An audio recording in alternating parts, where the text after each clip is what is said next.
Good morning. This morning I want us to continue our second trip through through Jesus's art gallery of the Kingdom of God, portraits of the Kingdom of God. This one I think is a self-portrait. So I want us to look at the Father and Son's heart in the story Jesus told about the great feast. And it began by Jesus or a man at the table saying, in response to something Jesus had said, "Blessed is the man who will eat at the feast in the kingdom of God." Already we've seen the portraits of Jesus healing the sick man, the man who had the swelling in his feet and hands, and treating him as one of his own sons and daughters who he obviously, even on the Sabbath, would proceed immediately at once to find a way out for. And then he commanded the person who through this particular feast, you might say, for Jesus, he said, when you prepare a feast next time, make sure you invite the poor, the lame, the crippled, and the blind, who will not be able to repay you, and then you'll be able to be, so then the Father, God, will repay you at the resurrection of the godly for inviting people who are not able to repay you. Well, this man then says, "Blessed is the man who will eat at the feast in the kingdom of God." And Jesus replies, "A man prepared a great feast and sent out many invitations." Notice that. Feast prepared, many invitations. When all was ready, he sent his servant around to notify the guests that it was time for them to come. Well, don't you see, obviously you see God the Father having prepared this great feast at the end of time, and he has sent out many invitations, and the person he sent out was none other than his own son.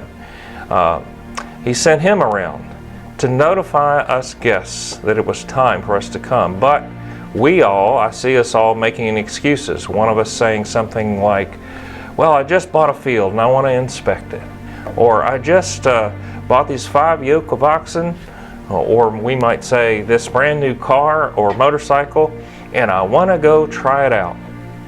And then one of us saying something like, "Well, I just got married. Things have changed a little bit. So please excuse me." And then I see Jesus returning to his Father and saying, and telling him these results. And the Father becoming angry and saying, "Go quickly into the streets and alleys then of the city and invite" who? "The poor, the crippled, the lame, and the blind." Well, Jesus did that very thing through his miracles. Did you ever notice that all of his miracles were for the poor people? There weren't any really miracles done that I can think of, at least, for anybody who was rich and wealthy, and they didn't feel like they needed those things. But Jesus sent out the message that he was there for the poor, the crippled, the lame, and the blind through those miracles and through his words to them. But in this story that Jesus told, after the servant had done this, he reported to the master, or in this case, Jesus reports to his Father, "There's still room for more." And the Father says, "Go out into the lanes and behind the hedges and urge anyone you find to come, so that the house will be full." That's where you see the Father's heart. Everything he has done and everything he continues to do is motivated by filling the house of the Son to honor the Son. That's why he was so angry, because people were turning down his very Son when he sent them out only to say, "Time's ready." And then he adds this, "For none of those I invited first will get even the smallest taste," notice what he says, "of what I had prepared for them. I think you can see here the Father's gracious generosity. And then you can see the humble servant being sent. And then you can see us all making our excuses. And then you can see the Father becoming angry on Jesus' behalf and then telling him to do what he did. And next, when there was still more room, the Father sending him to the highways and byways. And that is why the gospel reached you and me. So how do you feel about that, and why? Why don't you share in the comment section this morning? Good to see you today.